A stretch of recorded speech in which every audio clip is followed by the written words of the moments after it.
අයිබෝන් ළමයි. අපි එදා ගණනයේ පාඩම කතා කරානේ. අපි අද කතා කරනවා එතනේ ඉඳලා පොඩ්ඩක් ඉස්සරහට. හරිද? එතකොට ඔයගොල්ලන්ට මතක නම් අපි එදා ගණනයේදී ඔයගොල්ලන්ට ගෙදර වැඩ ටිකක් කරගෙන එන්න කියලා කිව්වනේ. නේද? එතකොට ඒකේ මම සමහර ගණන් ටිකක් අද හදන්න යන්නේ බලන්න ඔයගොල්ලා ඒ හදලා තියෙන ක්‍රමයේ හරිද කියලා. හරි? එතකොට මෙතන දීලා තියෙනවා ළමයි බලන්න ටියුට් එකේ පිටු අංක 16 අපි හදමු. ඒකේ තියෙනවා ළමයි ප්‍රධාන අංක 5. මෙන්න මෙහෙම දීලා තියෙනවා. මොකද්ද? ඇමෝනියම් සල්ෆේට් හරි මවුල 0.2ක සංයෝජනය වේ ඇති සංයෝජනය වූ මුළු පරමාණු ගණන. දැන් මේ අමාරු ගණන් ටිකක් හදන්නේ ඔයගලන්ට ළමයි මේකේ මම මාකින් එකක් දෙනවා. මම මේ හදන ගණන් කීපයක් ඔයගලන්ට පැහැදිලි වෙන්න හදන්න මේකෙන් ඔයගල පොඩ්ඩක් තේරුම් ගන්න මොකද්ද මේ කියන්නේ කියලා. එතකොට දැන් මේ සංයෝගයේ මේ තියෙන්නේ මවුල 0.2ක් කියන්නේ සංයෝගයනේ. හරිද? එහෙමනම් අපි මේක ගත්තොත් මේ මවුල එකක තියෙන පරමාණු ගාන කීයද? 6.02 වැඩි කිරීම 1023ක්. හැබැයි මේකේ තියෙනවා මවුල 0.2ක් තියෙන්නේ මවුල. හැබැයි පරමාණු ගාන බලනකොට මේකේ පරමාණු බලන්න. මෙතන 4යි මෙතන 1යි 5යි 5 වරක් 2 10යි. එතකොට මෙතන 4යි 14යි 1යි 15යි. ඔක්කොම පරමාණු කීයක්ද? 15. සංයෝගයේ මවුල දිනනවා 0.2ක්. හැබැයි ඒ සංයෝගයේ මවුල 0.2ක පරමාණු 15ක් තියෙනවා නම් පරමාණු මවුල ගන්න හොයන්න ඒක වැඩි කරන්න ඕනේ කීයද? 15. හරි. එතකොට මෙතන මවුල වලට මවුල මොනවද වෙන්නේ?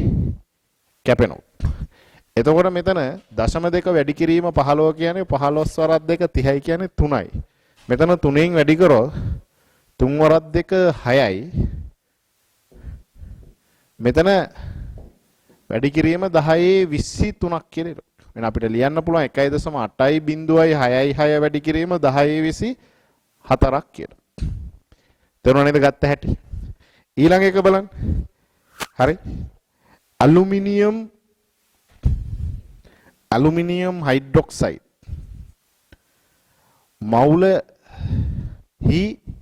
මවුල එක වැඩි කිරීම 10⁻3ක ඇති මුළු පරමාණු සංඛ්‍යාව. මුළු පරමාණු සංඛ්‍යාව. දැන් අපි මේක ගන්නෙත් කොහොමද? මවුල එකක කියනවා ළමයි කොච්චරද? 6.02 වැඩි කිරීම 1023ක්. එහෙමනම් අපි බලන්න ඕනේ මවුල එක වැඩි කිරීම 10⁻3යි. හැබැයි මෙතන ඒ වගේ කීයක්ද තියෙන්නේ? දෙවරක් 3 6යි මෙතන 1යි 7යි. එහෙමනම් මේක කීයෙන් වැඩි කරන්න ඕනේද? 7ෙන් වැඩි කරන්න. මවුල වලට මවුල කැපෙනවා. මේක 7ෙන් වැඩි කරන්න ඕනේ. 7 වරක් 2 14න් 4යි එකක් ඉතුරුයි. 7 වරක් 2 14යි 1යි 15යි එකක් ඉතුරුයි. එක මෙතනින් ලියුව.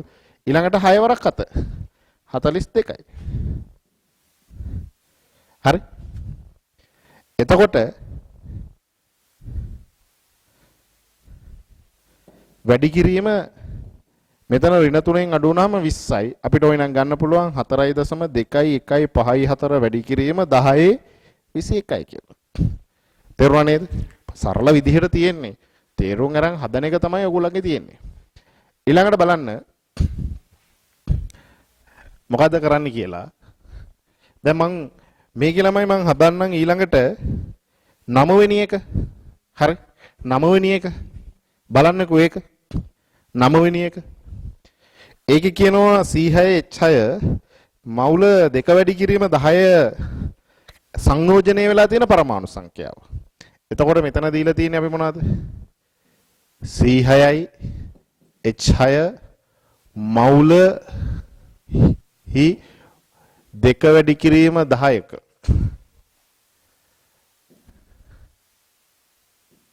මවුල සංයෝජනය වී ඇති පරමාණු ගණන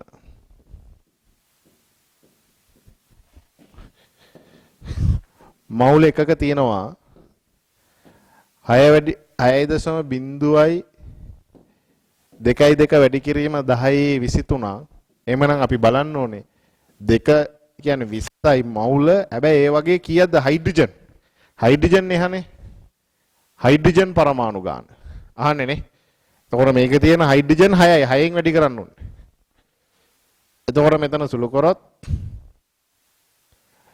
මෙතන එන්නේ 12යිනේ හරිද එතකොට අපිට ඕන නම් පැත්තකින් සුළු කරන්න 6.0.2 මෙතන 12න් වැඩි කරන්න තියෙන්නේ. ඒ 20යි කියන්නේ 120. එතකොට මෙතන 4යි.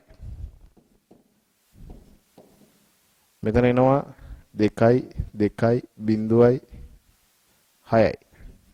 මෙතන 4යි 6යි 2යි 2යි මෙතන 7යි. දශම ඉලක්කම් 1යි 2යි 3න්නේ තියෙන්නේ.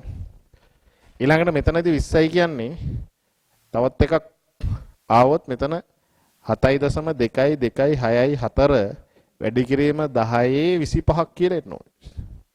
හරි? දැන් ඔයගලන්ට තේරෙනව නේද? මේක මං හදපු ගණන් ටික. හරි?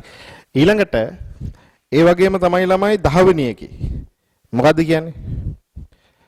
කැල්සියම් හයිඩ්‍රොක්සයිඩ් මවුල 0.1ක ඇති OH අයන ගණන OH minus අයන ගණන. එතකොට මෙතන ගන්න ඕනේ මොකද්ද? මවුල එකක තියෙනවා 6.0.2 වැඩි කිරීම 10 23ක් නම් අපි බලන්න ඕනේ මවුල 0.1යි හැබැයි OH අයනේ ඒ වගේ 2යි. එතකොට මෙතන 2කින් වැඩි කරොත් 4යි මෙතනත් 4යි 0යි 12යි. එතකොට මෙතන 0.1ක් හින්දා 1යි. 10 23යි. හරි. එතකොට ඊටු ටිකත් ඔයගොල්ලෝ ඒකෙම බලන්න කොහොමද මේක හදන්නේ කියලා. මේක හදන එක තමයි ඔයගොල්ලෝගේ අතේ තියෙන්නේ. හරිද? එච්චර අමාරු නෑ. තේරුම් ගැනීම තමයි වැදගත් වෙන්නේ. ඊළඟට මම ඔයගොල්ලන්ට බලනවා එහා පැත්තේ බලන්න. ඒකෙත් පොඩ්ඩක් හදාගෙන යන්න. මොකද මේක ඔයගොල්ලන්ට ගණන් හදන්න පුරුදු වෙන්න ඕනේ නැත්නම් මේක තේරෙන්නේ නැති නිසා. හරිද ළමයි? මම ඔයගොල්ලන්ට හදලා තියන්න කිව්වා. සමහර කට්ටිය හැදුවා කිව්වා සමහර කට්ටිය තාම හැදුවේ නැහැ කිව්වා. මෙන්න මෙහෙම කියනවා. බලන්න. පිටුවංග 17. එතනදී සරල ටික කියනම් ඒකේ ළමයි තුන්වෙනි ගාන බලන්න. 612 කාබන් පරමාණුක ස්කන්ධය 1.99 වැඩි කිරීම 1023ක් ග්‍රෑම් නම් 612 කාබන් පරමාණු මවුලයක ස්කන්ධය. හරිද? හරි. එතකොට අපිට මොනවද වෙන්නේ? 612 කාබන් මවුල එකක ස්කන්ධය නේද අහන්නේ? එහෙනම් මවුල එකක මොකද්ද කියන්නේ? අපි මේක වැඩි කරන්න ඕනේ. මවුල එක තියෙනවා 6.0.2 වැඩි කිරීම 10 23ක් නම් අපි බලන්න ඕනේ ඒක එක ස්කන්ධයකින් වැඩි කරන්න. 1.99 වැඩි කිරීම 10 23ක් ග්‍රෑම්. එතකොට මේක සුළු කරපුවාම එනවා 12ක් ග්‍රෑම් උඩට මවුලයකට කියලා. හරිද? මොකක්ද එන්නේ 12ක් ග්‍රෑම් මවුලයකට කියලා. ඊළඟට බලන්න. හතරවෙනි එක ඉලෙක්ට්‍රෝන එක එකක ස්කන්ධය 9.9 මවුලයක. එනවා ඒකත් අර මේ වගේම තමයි හදන්නේ. පහ බලන්න. ප්‍රෝටෝන එකක ආරෝපණය මෙච්චරන් මවුලයක ආරෝපණය. කොහොමද වෙන්නේ? ඒක හදන්නෙත් මේ වගේම තමයි. හරිද? අවගාඩ්‍රෝ සංඛ්‍යාවෙන් වැඩි කර. ඊළඟට තියෙනවා 6 නියුට්‍රෝන එකක ස්කන්ධය 1.66 නියුට්‍රෝන මවුල එකක ස්කන්ධය. එතන එකක නෙමෙයි නියුට්‍රෝන කීයකද මවුල එකක ස්කන්ධය කියලා හදාගන්න. ඒකත් මේ විදිහටමයි. ඊළඟට 7 අවගාඩ්‍රෝ නියත එන්නේද ඉලෙක්ට්‍රෝනයක ආරෝපණ ඊදනම් මවුල එකක ආරෝපණය Fe අගය. එහෙනම් අපි ඒක ගත්තොත් මොකද වෙන්නේ? 7 F කියන්නේ ඉලෙක්ට්‍රෝනයක ආරෝපණය අවොගාඩ්‍රෝ නියතයෙන් වැඩි කරන්න ඕනේ කියන එක. 8 බලන්න. x නම් මූලද්‍රව්‍යයේ මවුල 0.2ක ස්කන්ධයේ ග්‍රෑම් 8කේ x වල මවුලක ස්කන්ධය නේද? එහෙනම් අපි හොයන්න ඕනේ මොනවද? x හි මවුල එකක ස්කන්ධය. හරි. එතකොට මෙතන දීලා තියෙනවා මොකද්ද වෙන්නේ? 0.2ක ස්කන්ධය. එහෙනම් 8ක් ග්‍රෑම් බෙදන්න ඕනේ 0.2ක් මවුල වලින්. එතකොට මෙතන එනවා 80 බෙදීම 2යි කියන්නේ 40ක් ග්‍රෑම් වෙනම් මවුලයට. ඊළඟට ඉසර් නම් කාබනික සංයෝගයේ මෙහෙමනම් මවුලික ස්කන්ධය. ඒත් මේ වගේ. හරි. වෙනසක් නැහැ. මේ හැදුව විදිහටම තමයි ඔයගොල්ලන්ට හදන්න තියෙන්නේ. ඊළඟ එක බලන්න. අදන්න මක්කින් එකක් දාන්න මේ වල උත්තර ටික. මේ සමහර උත්තර ළමයි දීලා තියෙනවා වෙනස් වෙන්නත් පුළුවන්. MgCO3 x වාරයක් ජලයේ මවුල 0.1ක ස්කන්ධය 12ක් කී x වල අගය හොයන්න. නේද? x වල අගය හොයන්න. බලන්න ඒක හදන හැටි. එතකොට මෙතන දීලා තියෙනවා x වාරයක් ජලය. එහෙනම් මේකේ ළමයි මෞලික ස්කන්ධය හොයනවා. يعني මවුල එකක ස්කන්ධය. එහෙනම් මොකද්ද වෙන්නේ? මේ 12ක් ග්‍රෑම් මම මවුල ගානෙන් බෙදනවා. එතකොට කීයද දෙන්නේ? 120ක් ග්‍රෑම් මවුලයටනේ. හරිද? ඊළඟට අපි දැන් මොකද කරන්නේ?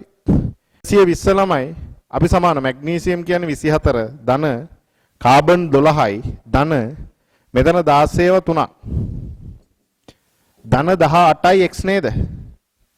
මේක සමාන වෙන්න ඕනි මෞලික ස්කන්ධය 120ට.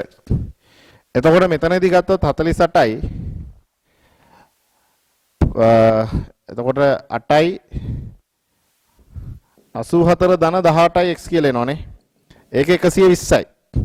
එහෙනම් 18යි x සමානයි මෙතනින් 84ක් අඩු කරන්න ඕනේ. අඩු කරපුවාම මෙතනින් එනවා 6යි 11යි කියන්නේ 3යි. එහෙනම් x සමානයි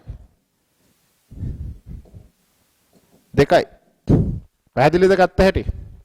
මෞලික ස්කන්ධයම තමයි යන්නේ. චර අමාරු නෑ. උලන්ට මේක හරි ලේසි. තේරුම් ගැනීම තමයි වැදගත් වෙන්නේ.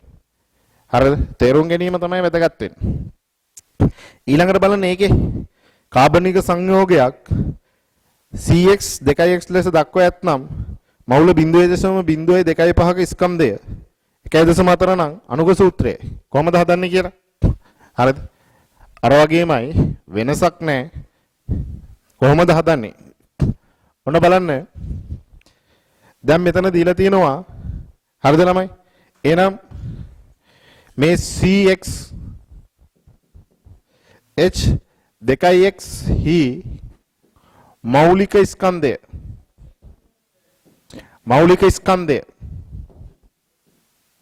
කොහමද ගන්නෙ?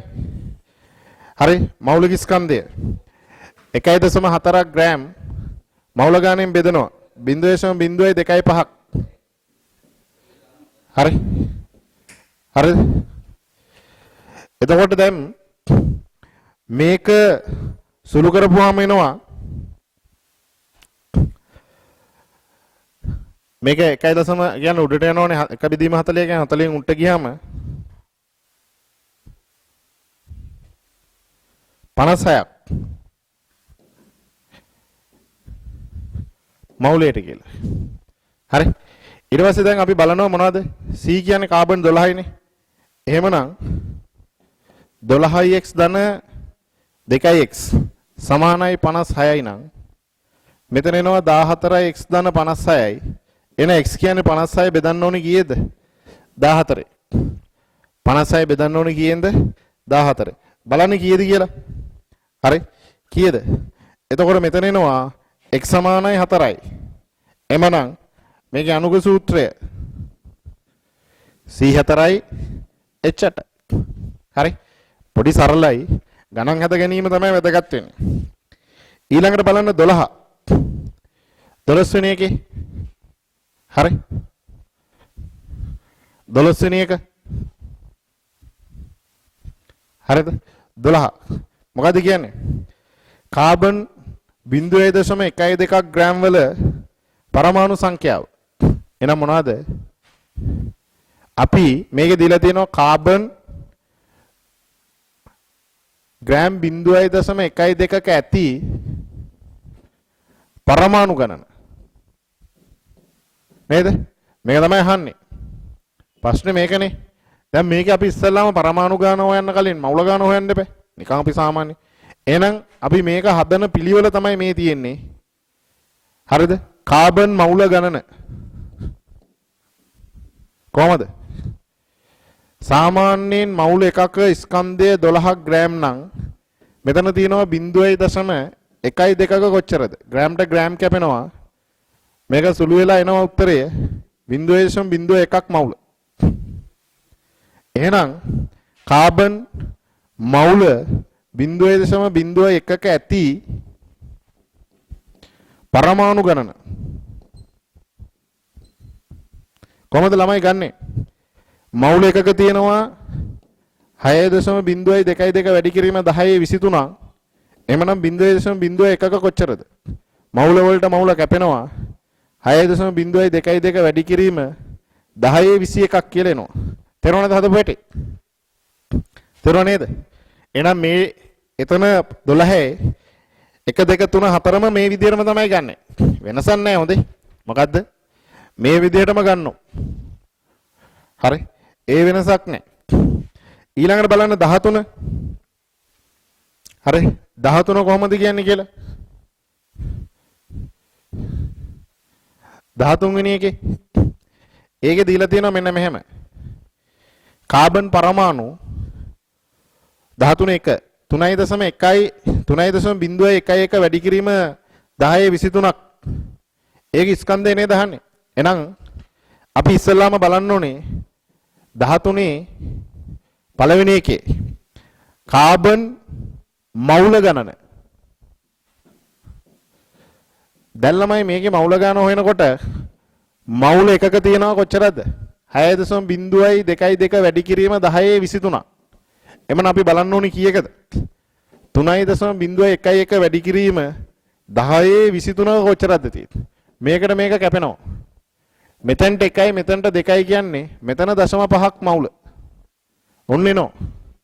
එහෙනම් අපි ඊළඟට යනවා. කාබන් මවුල 0.5ක ස්කන්ධය.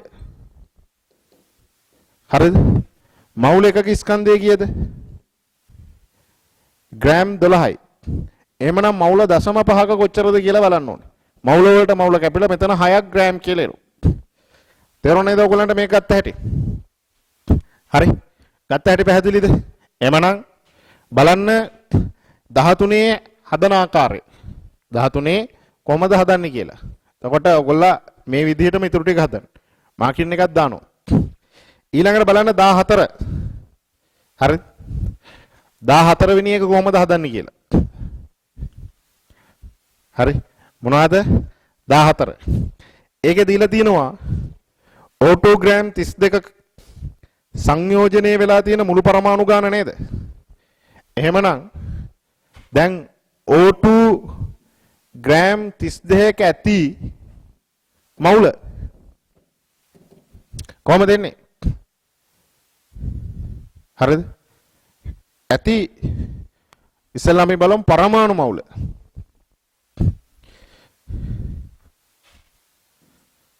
පරමාණු මවුල.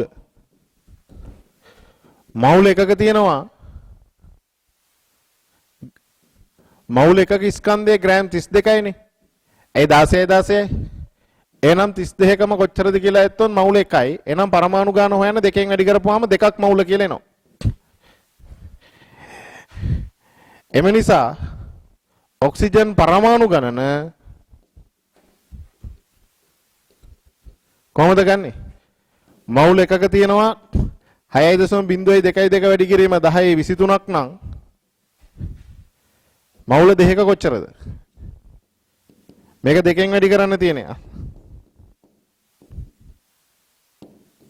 1023යි නැත්නම් 1.2.04 වැඩි කිරීම 1024ක් කියලා එනවා. හරි? වෙන මම තව එකක් හදන හැටි පෙන්නන්නම්. බලන්න P4 ග්‍රෑම් 31ක. හරි.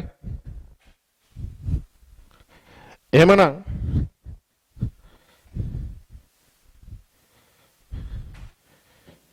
P4 ග්‍රෑම් 31ක ඇති ෆොස්ෆරස් පරමාණු ගණන. එතකොට මෙතනදී ළමයි මවුල එකක තියෙනවා පරමාණු මවුල ගණන කියලා ගමුකෝ. මේක ලේසි නැත එකපාර හදන්නත් පුළුවන්. මම ඔයගලන්ට පැටලෙන හින්දා තමයි මම මේ කඩලා හදන්නේ. පරමාණු මවුල ගණන.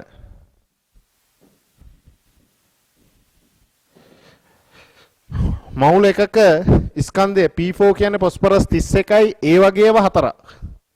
31 වැඩි කිරීම 4ක් ග්‍රෑම්. එහෙමනම් 31ක කොච්චරද? එහෙනම් පරමාණු ගාන හොයන්න 1.4න් වැඩි කරන්න ඕන. ග්‍රෑම්ට ග්‍රෑම් කැපෙනවා 31ට 31 කැපිලා 4ට 4 කැපිලා කීයක් දෙන්නේ? මවුල එකක්. එහෙමනම් ෆොස්ෆරස් පරමාණු ගණන මවුල එකක කියන්නේ කීයද? 6.02 වැඩි කිරීම 10.23ක් නම් මවුල එකක කොච්චරද කියලා බලමු. 6.02 වැඩි කිරීම 10.23ක්. හරි නේද? ඊළඟට එතන සල්ප වල බලන්න. S8 ග්‍රෑම් 16ක තියෙන සල්ප පරමාණු ගන්න. නේද? එහෙනම් අපි බලන්න ඕනේ මොනවද? S8 ග්‍රෑම් 16ක ඇති සල්ප මවුල කොහමද? මවුල එකක් තියෙන්නේ මෙතන 32යි සල්ප ඒ වගේ 8ක නම් ග්‍රෑම් 16ක කොච්චරද? එහෙනම් පරමාණු ගාන හොයන්න එක 8න් වැඩි කරමු. හරි? 8ට 8 කැපෙනවා. 16ට 1යි 32කට 2යි කියන්නේ 0.5යි. කීයද එන්නේ? 0.5යි. එහෙනම් සල්ප පරමාණු ගණන මවුල එකක 6.22 වැඩි කිරීම 10.23යි නම් 0.5ක කොච්චරද? මවුල වලට මවුල කැපෙනවා. මෙතන 3.01 වැඩි කිරීම 10.23ක් කියලා එනවා. අදන හැටි තේරෙනව නේද? හරිද? ඔයගලන්ට ගිය සතියේ දුන්නා. අද ඒකේ පිළිතුරු ටිකක් තමයි ඉදිරිපත් කරන්නේ. බලන්න මේක කොහොමද වෙන්නේ කින්ද මන්ද කියලා. ඒක තේරුම් ගැනීම ඔයගලන්ට වැදගත් වෙනවා. ඊළඟට හරි. ඊළඟ එක බලන්න. මොකද්ද කියන්නේ කියලා. කාබන් පරමාණු 3.01 වැඩි කිරීම 10.23ක පවතින CH4 ස්කන්ධය. එහෙනම් අපි ඒක ඉස්සෙල්ලාම බලනවා ළමයි කාබන් මවුල ගණන. මේ ඇවිල්ලා කීයද? 15. කාබන් මවුල ගණන. එතකොට අපි බලනවා මෙන්න මෙහෙම. මවුල එකක තියෙන්න ඕනේ 6.22 වැඩි කිරීම 10.23ක් නම් තියෙන්නේ කොච්චරද? 3.01 වැඩි කිරීම 10.22ක කොච්චර? එතකොට මෙතනට 1යි මේක කැපෙනවා. මෙතනට 1යි මෙතනට 2යි. එක බෙදීම 20යි කියන්නේ එකට නෑ 0යි. 10ට නෑ 0යි 100ට 20 ඒවා 5යි. මේ තමයි මොනවද වෙන්නේ? කාබන් මවුල. එහෙමනම් CH4 මවුල. දැන් ළමයි කාබන් මවුල 0.05ක CH4 කොච්චරක් තියෙන්න ඕනේ? ඇයි? මේ කාබන් එකක CH4 එකක් නේ තියෙන්නේ. එහෙනම් CH4 මවුල ගන්නත් 0.05යි. එහෙමනම් CH4 මවුල 0.05ක ස්කන්ධය මවුල එකක ස්කන්ධය CH4 වල කීයද එන්නේ? මෙතන කාබන් 12යි මෙතන 4යි කියන්නේ 16ක් ග්‍රෑම්. එමන් අපි බලන්න ඕනේ 0.05ක කොච්චරක් තියෙනවද? මවුල වලට මවුල කැපෙනවා. මෙතන 30න් 0.3ක් ඉතුරුයි 0.8ක් ග්‍රෑම් කියලා එනවා. 0.8ක් ග්‍රෑම්. හරි. ඊළඟ එක බලන්න. මොනවද කියන්නේ? යකඩ. ඊළඟ එකේ කියන්නේ මොනවද? යකඩ. හරි. බලන්න මේක හරි ලේසි. Taman තේරුම් ගන්න. යකඩ පරමාණු 6.022 වැඩි කිරීම 1023ක පවතින Fe2O3 ස්කන්ධය. එතකොට මෙතන යකඩ මවුල ගණන. හරි. මවුල එකක් තියෙන්නේ 6.022 වැඩි කිරීම 1023ක නම් අපි බලන්න ඕනේ කීයකද? 6.022 වැඩි කිරීම 1023ම කියන්නේ මෙතන මවුල එකයිනේ. එහෙමනම් අපි දැන් බලන්න ඕනේ මොනවද? Fe2O3 මවුල. Fe2O3 මවුල. දැන් යකඩ මවුල ගන්න මෙතන දෙකයිනේ. එතකොට යකඩ මවුල තියෙන එකක්. එහෙනම් සංයෝගයේ මවුල ගන්න ගත්තොත් යකඩ මවුල ගන්න භාගයක් වෙන්න ඕනේ. ඒ යකඩ දෙකක් තියෙනවනේ. පේනව නේද? එහෙනම් සංයෝගයේ මවුල ගන්න ගත්තොත් මේක බෙදන්න ඕනේ දෙකෙන්. ඇයි මෙතන යකඩ දෙකක් තියෙන නිසා. එතකොට මෙතන එනවා කීයයිද? 0.5යි මවුල. එහෙනම් Fe2O3 මෞලික ස්කන්ධය හොයන්න ඕනේනේ අපි දැන්. අපි දන්නේ නේ. ඉස්සලගෙන එකපාර දැම්ම. යකඩ 56ව 2යි. ධන 16ව 3යි. ඔක්කොම එනවා කීයද? 160ක් ග්‍රෑම් මෞලයකට. හරි. දැන් මෙතන 56ද 112යි මෙතන 48යි කියන්නේ 160යි. එහෙමනම් Fe2O3 මෞල 0.5ක ස්කන්ධය කොහොමද ගන්නෙ? මෞල එකක ස්කන්ධය තමයි 160ක් ග්‍රෑම් වෙන්නේ. එහෙනම් 0.5ක කොච්චරද? 80ක් ග්‍රෑම් කියලා එනවා. තේරුණා නේද කතාව? හරි. ඊළඟ බලන්න. සෝඩියම් පරමාණු. හරිද? දැන් මෙතන ගත්තොත් යකඩ මවුල ගාන හෙව්වා. Fe2O3 මවුල ගාන ගත්තාම ළමයි යකඩ මවුල ගාන වගේ භාගයක්. හරිද? ඇයි එතන යකඩ දෙකක් තියෙනවා සංයෝගේ. එහෙනම් මෙයාගේ මෞලික ස්කන්ධය හොයලා මවුල ගාන මෞලික ස්කන්ධය වැඩි කරපුවාම ස්කන්ධය ආවා. ඊළඟ ගාන බලන්න. 17 වෙනි ගාන. මොනවාද? සෝඩියම් පරමාණු 1.2.04 වැඩි කිරීම 1023ක පවතින සෝඩියම් කාබනේට් ස්කන්ධ. එන ඉස්සරහම සෝඩියම් මවුල ගන්න හොයන්න බෑ 17. සෝඩියම් මවුල. එතකොට මෙතන මවුල එකක කීයද? 6.022 වැඩි කිරීම 1023ක් නම් අපි බලන්න ඕනේ 1.2.44 වැඩි කිරීම 10 23ක කොච්චරද? මේකට මේක කැපෙනවා. මෙතනට එකයි මෙතන 0.2යි. 0.2ක් මවුල කියලා එනවා. එහෙමනම් දැන් Na2CO3 මවුල ගන්නනේ හොයන්න ඕනේ. එහෙනම් මෙතන සෝඩියම් දෙකක තමයි 0.2ක් කියලා එන්නේ. එහෙනම් සෝඩියම් කාබනේට මවුල ගන්න මොකක් වෙන්න ඕනේද? සෝඩියම් කාබනේට මවුල ගන්න කියන්නේ සෝඩියම් මවුල ගන්න වගේ වාගයක් වෙන්න ඕනේ. ඇයි එකක දෙකක් තියෙනවනේ. එහෙනම් මෙතන එන්න ඕනේ 0.2ක් මවුල බෙදීම දෙකක්. 0.1යි. ඊළඟට සෝඩියම් කාබනේට වල මෞලික ස්කන්ධය. සෝඩියම් කාබනේට වල මෞලික ස්කන්ධය. කීයද? සෝඩියම් 23ව 2යි. ධන කාබන් 12යි. ධන ඔක්සිජන් 16ව 3යි. ඔක්කොම එනවා 106ක් ග්‍රෑම් මවුලයට. එහෙනම් සෝඩියම් කාබනේට මවුල 0.1ක ස්කන්ධය.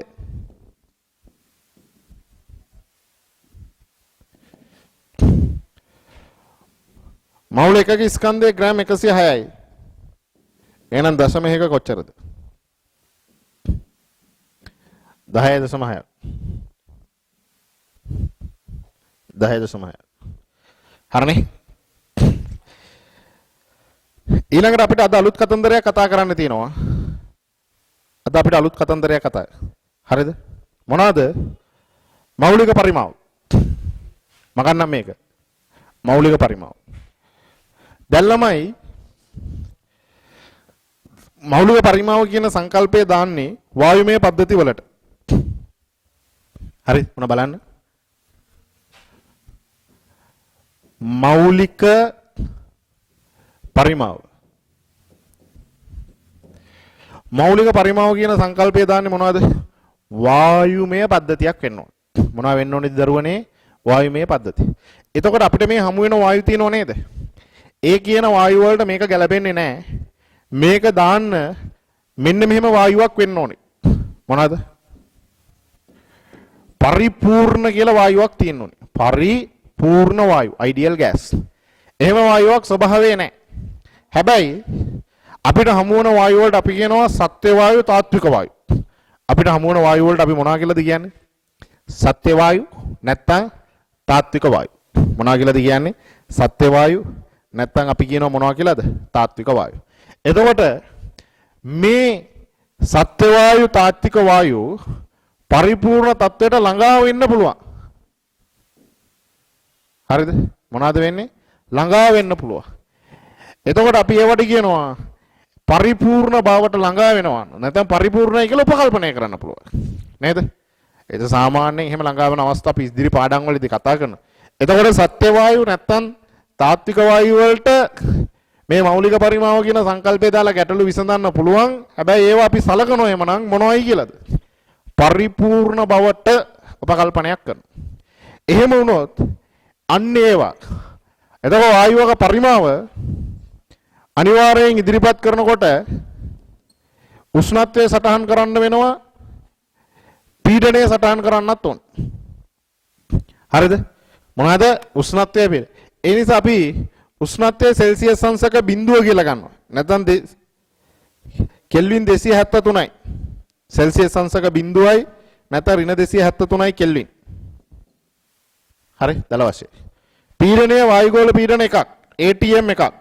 නැත්නම් දල වශයෙන් 1.1 වැඩි කිරීම 10.5යි කියලාත් ගන්න පුළුවන් දල වශයෙන් පැස්කල්. හරි? නැත්නම් 1.1.3 එහෙම එන්න ඕනේ. එතකොට මෙන්න මේ සෙල්සියස් අංශක බිඳුව හරිද? නැත්නම් ඍණ 273යි කෙල්වින්.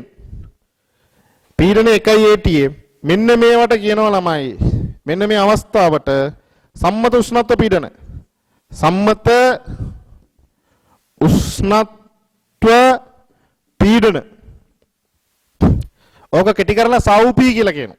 මොනවා කියලාද? සෞපී. එහෙනම් මෞලික පරිමාව කියන්නේ මෙන්න මෙහෙමයි. සම්මත උෂ්ණත්ව පීඩන යටතේ සම්මත උෂ්ණත්ව පීඩන යටතේ පරිපූර්ණ වායු මවුල එකක පරිපූර්ණ වායු මවුල එකක පරිමාව නියතයක් වන අතර පරිමාව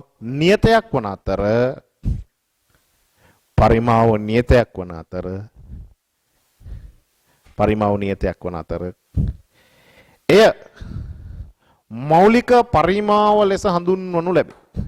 එය මෞලික පරිමාව ලෙස හඳුන්වනු ලැබේ. මොනවාද? සම්මත උෂ්ණත්ව පීඩන යටතේ පරිපූර්ණ වායු මවුල එකක පරිමාව නියතයක් වන අතර ඒ මෞලික පරිමාව ලෙස හඳුන්වනු ලැබේ. ඒක අගය මවුල සෞපීදී සම්මත උෂ්ණත්ව පීඩනයේදී සෞපීදී හරිද? පරිපූර්ණ වායු මවුලයක පරිමාව පරිපූර්ණ වායු මවුලයක පරිමාව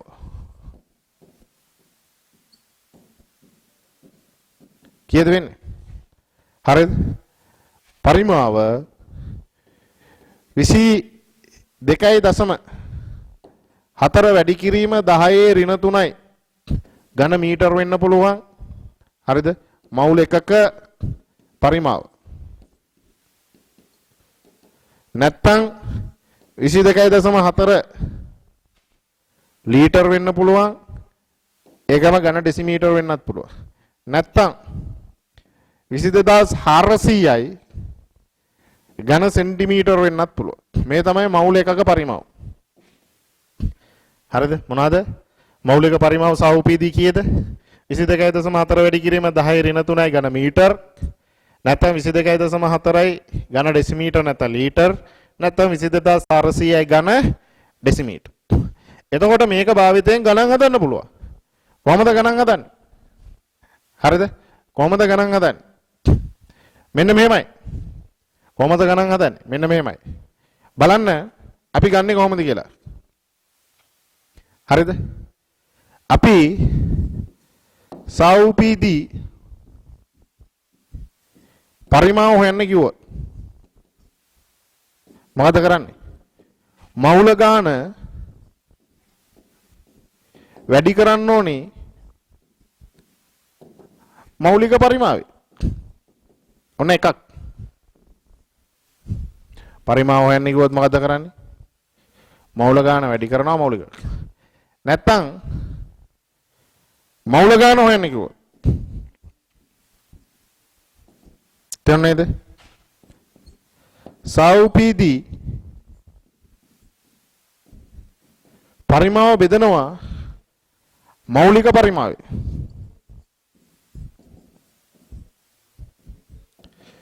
හරි. මෙන්න මේකෙන් අපිට ගැටලු විසඳන්න පුළුවන්. හැබැයි ප්‍රශ්නයක් තියෙනවා. මොකද ප්‍රශ්නේ? සාවුපීදී ළමයි කියන කතාව එකඟ වෙන්න ඕනේ වායු පරිපූර්ණයි කියලා උපකල්පනය කරන්න. නැත්තම් මේකේ ගැටලු විසඳන්න බෑ. වෙනත් උෂ්ණත්ව පීඩනය යටතේ මේකේ ගැටලු විසඳන්න බෑ. සාවුපී යටතේම තමයි ගැටලු විසඳන්නේ. ඔයගලන්ට දීලා තියෙනව නේද? ටියුට් එකේ පිටු අංක 19. පේනවද? ටියුට් එකේ පිටු අංක 19 පේනවා. එතකොට ටියුට් එකේ පිටු අංක 19 ගණන් ටිකක් දීලා තියෙනවා. අන්නේ ගණන් ටික හදන්න ඕනේ. මම එක ගානේ උදාහරණ ගැන කියන්න. පළවෙනි එකේ තියෙනවා සාවුපීදී පරිපූර්ණ වායු වල මවුල සංඛ්‍යාව වල පරිමාව හොයන්නලු. හරි? බලන්න. කොහමද හොයන්නේ? පළවෙනි එක දීලා තියෙන මොනවද? මවුල 10ක පරිමාව. එහෙනම් පළවෙනි එකේ මවුල 10ක පරිමාවනේ. එහෙනම් කොහොමද වෙන්නේ? මවුල එකක පරිමාව 22.4යි ඝන ඩෙසිමීටර නම් මවුල 10ක කොච්චරද? මවුල වලට මවුල කැපුණා 224ක් ඝන ඩෙසිමීටර කියලා ආවා. ඔන්න වගේ තමයි හදන්නේ. දෙවෙනි එක පහත දැක්වෙන පරිපූර්ණ වායුන් වල මවුල සංඛ්‍යාව හොයන්නලු. නේද? එමනම් මොනවද? 2 1 කොච්චරද දීලා තියෙන්නේ? 44.8යි ඝන ඩෙසිමීටර හි මවුල ගණන. කොහමද ගන්නෙ? මවුල එකක් තියෙන්නේ ඩෙසිමීටර නම් 22.4යි. එමනම් බලනවා 44.8ක කොච්චරද? ඝන ඩෙසිමීටර වලට ඩෙසිමීටර එක මෙතනට 1යි මෙතනට කීයද? 2. මවුල 2. බලන්න සරලයි. 3 මොනවද කියන්නේ? පහත වායුන් පරිපූර්ණ වායුන් බව උපකල්පනය කරමින් සාවුපී දක්වා ඇති පරිමාවන් වල ස්කන්ධය හොයන්නලු. හීලියම් 1.12 ඝන ඩෙසිමීටර වල ස්කන්ධයනේ. එහෙනම් අපි බලන්න ඕනේ මොනවද? 3. හීලියම් මවුල ගන්න හොයලා ඉන්න ඕනේ ඉස්සලා. කීයද? මවුල එකක් තියෙන ඝන ඩෙසිමීටර නම් 22.4යි. එහෙමනම් අපි බලන්න ඕනේ කීයකද? මෙතන පරිමාව දීලා තියෙනවා ළමයි 1.12. 1.12ක් ඩෙසිමීටර. ඩෙසිමීටර වලට ඩෙසිමීටර කැපෙනවා. එතකොට මෙතන 22 කියන්නේ 0.1 මෙතන 2යි. නම් 0.05ක් මවුල. එහෙනම් හීලියම් ස්කන්ධය මවුල එකක ස්කන්ධයනේ ග්‍රෑම් 4. එහෙනම් 0.05ක කොච්චරද? මවුල වලට මවුල කැපෙනවා. මෙතන එනවා 4/20යිනේ. එතකොට මෙතන 0.2ක් නම් 0.2. හරි නේද? එතකොට ඒකේ ළමයි ඉතුරු ගණන් ටික ඔයගොල්ලෝ හදන්න ඕනේ. මම ඊළඟ දවසේ ඉතුරු ටික කියලා දෙන්න. අදම හදන්නේ ඔයගලන්ට හදන්න කාලේ දෙනවා. හරිද? අරගෙන මම ආයි මාකින් ටිකක් දානවා. බලන්න. එතකොට එතන ගණන් තියෙනවා කීයද? ගණන් 21ක් තියෙනවා. ඕගොල්ලෝ ඒ ගණන් 21 හදන්න ඕනේ. හරිද? ඊට පස්සේ ඊළඟ මාතෘකාවට එනවා. මොකද්ද? මෞල භාගය. ඊළඟ මාතෘකාව මොනවාද? මෞල භාග. බලන්න මොනවද මේ මෞල භාගය කියලා කියන්නේ? මොනවද කියන්නේ? මෞල භාගය. හරි? මෞල භාගය. හරි? මොනවද? මෞල භාගය. මාතෘකාවය මෞල භාගය. මෝල් ෆ්‍රැක්ෂන් ඒක සංකේතවත් කරනවා කැපිටල් X වලින්. මෞල භාගය. සංකේතවත් කරන්නේ මොනවද? Capital X. මෞල භාගය කියන්නේ මෙහෙමයි. සමජාතීය මිශ්‍රණයක සමජාතීය කියන්නේ ඝන නම් ඝන. හරිද? ඒ කියන්නේ මිශ්‍ර වෙන්න ඕනේ වායු නැත්නම් ද්‍රව. සමජාතීය මිශ්‍රණයක X සංඝටකයක මෞල ගණන සමජාතීය මිශ්‍රණයක X සංඝටකයක මෞල ගණන මිශ්‍රණයේ අන්තර්ගත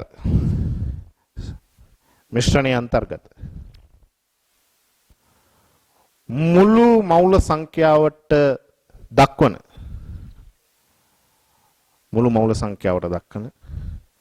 අනුපාතය මෞල භාගය නම් වේ. සමජාතීය මිශ්‍රණයක එක් සංඝටකයක මෞල ගණන මිශ්‍රණයේ අන්තර්ගත මුළු මෞල සංඛ්‍යාවට දරන අනුපාතය දක්වන අනුපාතය මෞල භාගය නම් වේ. අයි පාරක් බලන්න. සමජාතීය මිශ්‍රණයක එක් සංඝටකයක මෞල ගණන මිශ්‍රණයේ අන්තර්ගත මුළු මෞල සංඛ්‍යාවට දරන අනුපාතය මෞල භාගය නම් වේ. දැන් බලන්න මෙන්න මෙහෙමයි. දැන් ඔක මෙන්න මෙහෙම පද්ධතියක් තියෙනවා. මේකේ NA NB NC කියලා තියෙනවා. මේ තියෙන A මේ B මේ C. එතකොට මේ සමජාතීය පද්ධතිය. එතකොට ළමයි අපිට අහුවොත් A වල මෞල භාගය හොයන්න කියලා බලන්නේ මෙන්න මෙහෙමයි. A වල මෞල ගණන මුළු මෞල ගාණයෙන් බෙදනවා. NA ධන NB ධන NC. අපෙන් අහුවොත් B වල මෞල භාගය කියන්නේ B මෞල ගාන බෙදනවා මොනවද? මුළු මෞල ගණන. අපෙන් අහුවොත් C වල මෞල ගාන කියලා C වල මෞල ගණන බෙදනවා මුළු මෞල ගණන. NA NB NC. හරිද? දැන් මෞල භාගය කියන සංකල්පය පැහැදිලිද? හරි. එතකොට මෞල භාගය සම්බන්ධ වැදගත් කරුණු විදියට ගත්තොත් මෙන්න මෙහෙම එකක් තියෙනවා. මොනවාද? මෞල භාගය සම්බන්ධ වැදගත් කරුණු. මොනවාද මේ වැදගත් කරුණු? 1. මොනවාද මේ වැදගත් කරුණු? 1. මෞල භාග සියල්ලගේම එකතුව නැත්නම් ඓක්‍ය එකකි. එහෙනම් මොනවාද? 1. මෞල භාග සියල්ලගේම ඓක්‍ය එකකි. මොනවාද? මෞල භාග සියල්ලගේම එකතුව කීයද? 1යි. ඒක තමයි පළවෙනි කරුණ. එතකොට අපි A වලයි B වලයි මෞල භාගය දන්නවා නම් C වල මෞල භාගය හොයන්න මොකද කරන්නේ? ඒ දෙක එකතුවෙන් අඩු කරපුවාම කෙලිම C වල මෞල භාගය හොයන්න. ඊළඟ එක තමයි 2. මෞල භාග අතර අනුපාතය මෞල අනුපාතයට සමානයි. මොකද 2? මෞල භාග අතර අනුපාතය මෞල අනුපාතයට සමානයි. බලන්න. හරි. XA බෙදීම XB. XA කියන්නේ මොනවද? NA කියන එක බෙදනවා NA ධන NB ධන NC වලින්. ඊළඟට NB කියන එක බෙදනවා NA ධන NB ධන NC. මේකට මේක කැපෙනවනේ. එහෙනම් එනවා මොනවද? NA බෙදීම NB. ඒ කියන්නේ මොනවද? XA බෙදීම XB නේද? එහෙනම් XA බෙදීම XB කියන්නේ මොන අනුපාතයේද? මෞල අනුපාතය.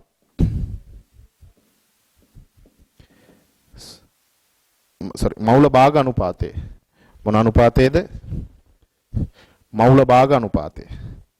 මෞල භාග අනුපාතය සමානයි මොන අනුපාතයටද? මවුල අනුපාතයට. මොන අනුපාතයට? මවුල. දෙවෙනි කතාව. මවුල භාගතර අනුපාතය මොන අනුපාතයටද සමාන? මවුල අනුපාතයට සමාන. තුන්වෙනි එක හරිද? වායුමය පද්ධතියක් නම් මොනවද එන්නේ? වායුමය පද්ධතියක් නම් ඒක එක් සංඝටකයක පීඩනය මුළු පීඩනයෙන් බෙදුවොත් ඒක මවුල භාගයට සමානයි. හරිද? මොනවාද? එක් සංඝටකයක පීඩනය ගත්තොත් අපි ඒකට කියනවා ආංශික පීඩනය.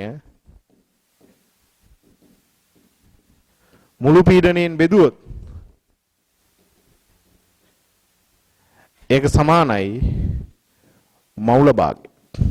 එතකොට මේකට කියනවා පීඩන භාගය. සමානයි මොනවාද? මවුල භාගය.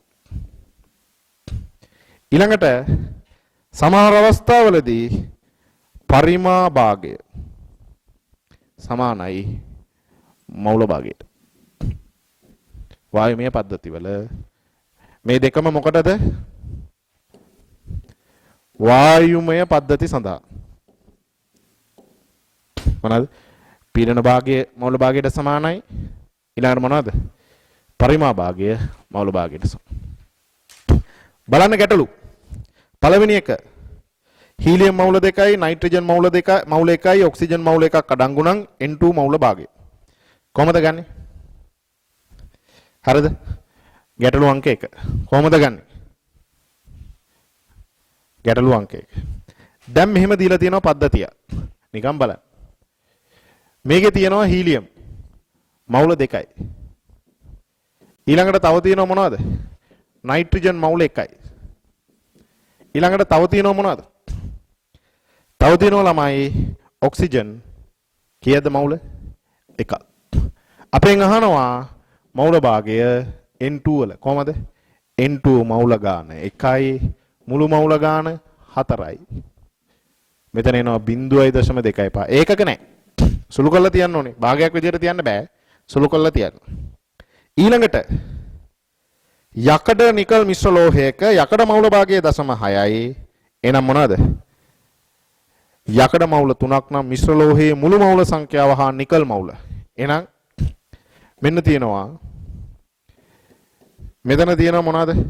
යකඩ මවුල යකඩ මවුල 3යි. හරිද? යකඩ මවුල 3යි. ඊළඟට නිකල් තියෙනවා දන්නේ නැහැ. මොනවද?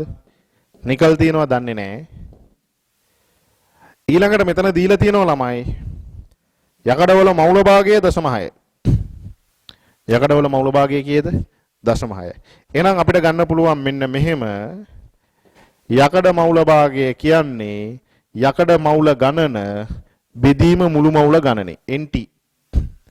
NT කියන්නේ මුළු මවුල.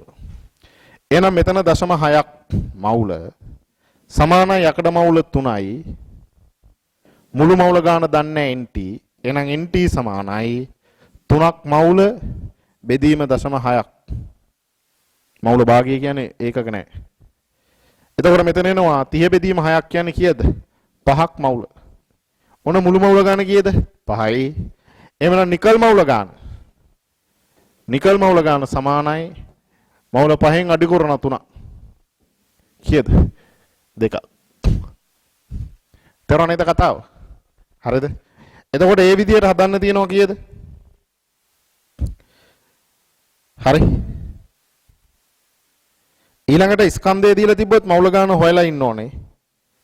ඒ විදිහට 6 ඊළඟට 7 ඊළඟට 8 එතන 9 වෙනි එකේ වරහන් ඇතුලේ ලියන්න මෙන්න මෙහෙමයි යකඩවල මෞලික ස්කන්ධය 56යි කැඩ්මියම් 112යි. යකඩ 56යි කැඩ්මියම් 112යි. හරි. ඊළඟට 10 CO2, N2 සහ හීලියම් වායු මිශ්‍රණයක මවුල අනුපාතය 3ට 2ට 1කි. එහි ඇති CO නෙමේ CO2 වායු සියල්ලම. CO2 වායු සියල්ලම කියලා එන්නේ. KOH වලින් ද්‍රාවණය වෙන්න නම් ඊතුරු හීලියම් වල මවුල භාගය. ඊළඟට 13 වායු මිශ්‍රණයක හීලියම් වල මවුල භාගයේ 0.01කයි. එම වායු මිශ්‍රණයේ පරමාණු අණුව ඔක්සිජන් නෙමෙයි හීලියම් ප්‍රතිශතය කියලා හදාගන්න. හීලියම් ප්‍රතිශතය කියලා හදාගන්න. 14 ජලීය ද්‍රාවණය සාදා ඇත්තේ ජලයේ ග්‍රෑම් 36ක් Y සංයෝගයේ ග්‍රෑම් 7ක්. වරහන් ඇතුලේ Y සමානයි 14යි කියලා ලියන්න මෞලික ස්කන්ධය. නැත්නම් සාපේක්ෂ පරමාණු Y සමානයි 17යි 14යි. හරි. ඊළඟට බලන්න මෙතන 16 වෙනි එක මම පොඩ්ඩක් හදන්නම් මෙන්න මෙහෙම. ජලීය ද්‍රාවණයක බර අණුව 146ක් එතනෝල් ඇත. එතනෝල් වල මවුල භාගය 16 මම පොඩ්ඩක් පැහැදිලි කරන්න හදන්න. හරිද? 16. හරි. දැන් එතකොට මෙතන ළමයි ද්‍රාවණයක් තියෙනවා. එතනෝල් ද්‍රාවණයනේ. එහෙනම් මේකේ තියෙනවා C2H5OH කියන එකයි ඊට අමතරව ජලයක් තියෙනවා. මෙයා තියෙනවලු 146ක්. එහෙනම් ජලයේ තියෙන්න ඕනේ 154ක්. ඒ දෙකෙන්නේ හැදෙන්නේ. එහෙමනම් අපිට ගන්නව මේක ලේසි ක්‍රමයකට මෙතන තියෙනවා C2H5OH අනුපාත ක්‍රමයකට යනවා ඊට අමතරව ජලය. ස්කන්ධ අනුපාතය මෙයා 46ක් මෙයා 54ක්. එහෙනම් මවුල අනුපාතය 46 යාගේ මෞලික ස්කන්ධයෙන් 46න් බෙදනවා 54 යාගේ මෞලික ස්කන්ධය ළමයි 18න් බෙදනවා. මෙතන 1යි මෙතන 3යි. එහෙනම් අපෙන් අහනවා C2H5OH මවුල භාගය 1 බෙදීම මුළු මවුල ගාන 4යි කියන්නේ 0.25යි. පෙරවනේ ඒ වගේ දේවල් හදන හැටිත් මොනවද? මේ ජලීය ද්‍රාවණයේ එතනෝල් වල මවුල ස්කන්ධ ප්‍රතිශතය 146යිලු. ජලය එහෙනම් අනිවාර්යෙන් කීයක් තියෙන්න ඕනේද? ඊටු ටික ජලයනේ 54යි. එහෙනම් ස්කන්ධ අනුපාතය 44ට 46ට 54යි. මවුල අනුපාතය හොයන්න මෞලික ස්කන්ධයෙන් බෙදුවා දෙකේම. 46 46න් බෙදුවා 1යි. 54 18න් බෙදුවාම 3යි. එහෙනම් මවුල භාගය හොයන්න එක් සංඝටකයක මවුල ගාන මුළු මවුල ගානෙන් බෙදුවා. තේරුණා නේද? එතකොට ඒ ගණන් විස්ස හදාගෙන ඉන්න ඕනේ. හදන්න අපි ඊළඟ වීඩියෝ එකෙන් තමයි ඊටු ටික කතා කරන්නේ මේකේ උත්තරත් එක්ක මොකද්ද වෙන්නේ කියලා.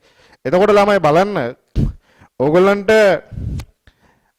එදා තියෙන ගැටලු වල ආයි හදන්න. දැන් මේ උත්තර සාකච්ඡා කරාට පස්සේ ළමයි දෙවෙනි පොතටත් ගන්න. වැරදි එක නිවැරදි කරන්න. මම මාකින් එකකුත් දාන්න. හරිද? මොකද ඊළඟට ආයතනයෙන් හරි ඕගොල්ලන්ට මාකින් එකක් තියලා ඕගොල්ලන්ට පණිවිඩයක් දෙන්නම්. මොනවා හරි ගැටලුවක් තිබ්බොත් මට කතා කරන්න. එතකොට මෙතනදී ඔයගොල්ලෝ බලන්න ගණනේ එදා මං කියලා දුන්නේ එකත් එක හදන්න අර නාමකරණය එහෙම නේද? එතකොට ඒ ඔක්කොගෙම මම උත්තර දාන්න ඔයගොල්ලෝ බලන්න මොකද්ද මේ කියන්නේ කියලා. හරියට ලියලා බලන්න. ගැටලුවක් තිබ්බොත් එහෙම නැවත බලන්න. ඊළඟට තමයි දැන් අපි අද කතා කරපු එකේ අර ගණන් ටික එහෙම බලන්න ඒවා වැරදුනේ මොකද්ද සර් කොහොමද හැදුවේ ඇයි සර් හදන ක්‍රමයේ අපි හදන අතර වෙනස මේ පිළිවෙලට හදන්න මේකෙන් තර්කය ගොඩ නැගෙනවා. අපිට වැදගත් වෙන ළමයි උත්තර නෙමෙයි තර්කය ගොඩ නැගීම. හරිද? ඊළඟට ඒ ගණන් ටික හොඳටම හදන්න. ඊළඟට අපි අද කතා කරා මෞලික පරිමාව ගැන. ඒකේ මම කියලා දුන්න උදාහරණ බලලා ඒ ගණන් ටිකත් හදන්න. ඊළඟට මෞල භාගය ඒ ටිකත් හදන්න. හරිද මොකද්ද වෙන්නේ කියලා. ඊට පස්සේ දැන් අපි මේකෙන් පස්සේ ඊළඟට යන කොටස තමයි සාන්ද්‍රණය සහ ස්කන්ධ අතර අනුපාත ස්කන්ධ ප්‍රතිශත අරවා මේවත් එක්ක යන එක. එතකොට ඒකත් දැන් හදන්න ඕනේ. හරි. එතකොට අපි ඊළඟ වීඩියෝ එකේ ඒ ටික කතා කරන්නම් මේකේ උත්තරත් එක්ක මොකද සාන්ද්‍රණ මේ ගණන් ටික හදන්න නැතුව මට ඒ ටික කියලා දාන්න බෑ. මම ස්ටෙප් බයි ස්ටෙප් ඉතා කෙටියෙන් යන්නේ ඇයි? මේක ඔයගලන්ට හොඳට තේරුම් කරන්න ළමයි. හරි. එතකොට ඔයගලන්ට අද වෙනකොට ගිය සතියේ උගන්වපු ටික නැවත බලන්න. හරි. එතකොට ගොඩක් කට්ටියගේ සවුන්ඩ් පොඩ්ඩක් අඩුයි කියලා කිව්වම මම ඒක හදලා දාලා තියෙනවා ඊළඟ එකේ ඉඳලා. හරිද? සවුන්ඩ් රෙඩියෙන් තියෙනවා. එතකොට මේ ටික බලන්න. දැන් ටියුට් ගත්තේ නැති කට්ටිය ඉන්නවා නම් මොකද කරන්න ඕනේ? කෝල් එකක් දීලා සර් කොහෙද නැත්නම් මම ඔයගොල්ලෝ නම්බරයක් දීලා තියෙනවා. ඒකට කෝල් කරලා ගන්න මේ ටියුට්. අරගෙන තමයි මේක හදන්නේ. නැකට අත්හරින්න එපා හොඳේ. ඔයගොල්ලෝ ගණන් හදන එක ඇතෑරියොත්. ඔයගොල්ලෝ මේ වැඩ කරන එක ඇතෑරියොත් මම ඔයගලන්ට පේපර්ස් දාලා තියෙනවා ඒවත් කරන්න. මම තව දාන්නම්. ඔයගලන්ට වෙනම ප්‍රශ්න පොතක් දාලා තියෙනවා. ඒවා ටික ඔක්කොම කරන්න. නොකර ඇතෑරියොත් ළමයි ඊට පස්සේ ඔයගොල්ලෝ ඊළඟට එනකොට තේරෙයි. දැන් බලන්න මේ පාර විභාගේ එහෙම කොහොම හරිද? නිකන් වැඩ කරලා බෑ. හොඳට මහන්සි වෙන්න ඕනේ. හරිද? ඔයගොල්ලෝ හොඳ ප්‍රතිඵල වලට යන්න උත්සාහ කරනවා නම් හොඳට නැත්තම් ඔයගොල්ලෝ මේ ටිකේ නිකම්ම ගෙදර හිටියොත් හරිද? ඕගොල්ලන්ට මොකුත්ම කරගන්න බැරි තත්ත්වයකටපත් වෙලා යනවා. මොකද මේ ගෙදර ඉන්න කාලය වැඩි වෙනකොට දෙමව්පියෝ බලාගෙන ඉන්නවා නම් මතක තියාගන්න දරුවා වැඩ කිරීම දෙමව්පියන්ගේ අතේ තියෙන. මොකද දැන් ගුරුවරු ගාවට මේ වැඩිපුර ඉන්නේ ගෙදර දෙමව්පියෝ ගෙදර ඉන්නේ. දෙමව්පියගේ යුතුයකමක් තමයි මේ ළමයා වැඩ කරනවද කියලා බලන එක. හරිද? මොනවා හරි ප්‍රශ්නයක් තිබ්බොත් අපි අමතන්න මොකද්ද මේ වෙන්නේ කියලා බලන්න. නැත්තම් ළමයි නිකන් ඉඳී වැඩ කරනවා වගේ පෙනෙයි. මොකුත් නැතවට මම ඔයගලන්ට කිව්වා ගණන් හදපු කට්ටිය අත උස්සන්න මොකද්ද කියලා ඔයගලන්ට මැසේජ් එකක් දාන්න කිව්වා කවුරුත් නැහැ ඉතින්. අර කීප දෙනයි. හරිද? කරන වැඩ ටික හරියට කරලා තියෙනවා. ඕගොල්ලන්ට තමයි වගකීමක් තියෙන්නේ මේ වැඩ ටික හරියට කරන්න. නිසා මහන්සි වෙන්න. මහන්සියේ ප්‍රතිඵල අනිවාර්යයෙන්ම ලැබෙනවා. හරිද? ලැබෙනවා. ඒ නිසා හොඳට මහන්සි වෙන්න. මේ ටික හදන්න. මේකේ තියෙන දේවල් මොකද්ද කියලා බලන්න. අතරින්න එපා. වගකීම ඕගොල්ලෝගේ අතේ තියෙනවා. හොඳේ. ඕගොල්ලෝ වැඩ නොකර ඊට පස්සේ පන්තියට ආපුවාම ආයි මොකද්ද මුකුත් නැති තත්ත්වයකටපත් වුණොත් ඒකේ වගකීම මට බාර ගන්න බෑ. ඕගොල්ලන්ට වැඩ කරන්න පුළුවන් නියම විදිහට. හරිද? ලස්සනට මේ වැඩේ කරලා දීලා තියෙනවා. ඒ නිසා ඔයගොල්ලෝගේ වැඩේ තියෙන්නේ වැඩේ හරියට කරන්න. හරිද? අනිවාර්යයෙන්ම ඔයගොල්ලන්ට ඒක ඔයගොල්ලෝගේ යුතුයකම. නොකර ඉන්න එපා හොඳේ. නොකර හිටියොත් වැඩ කරන එක වැඩ කරගෙන ඉස්සරහට යනවා. ඒ වගේම ඔයගොල්ලන්ට බාරයි. හරි. එහෙනම් ළමයි මේ ගණන් ටික හදන්න. හදලා ඉවර වෙලා ඊළඟ කී ඉතුරු ටික කතා කරමු. එහෙනම් ආයිබෝවන් ජය වේවා ළමයි.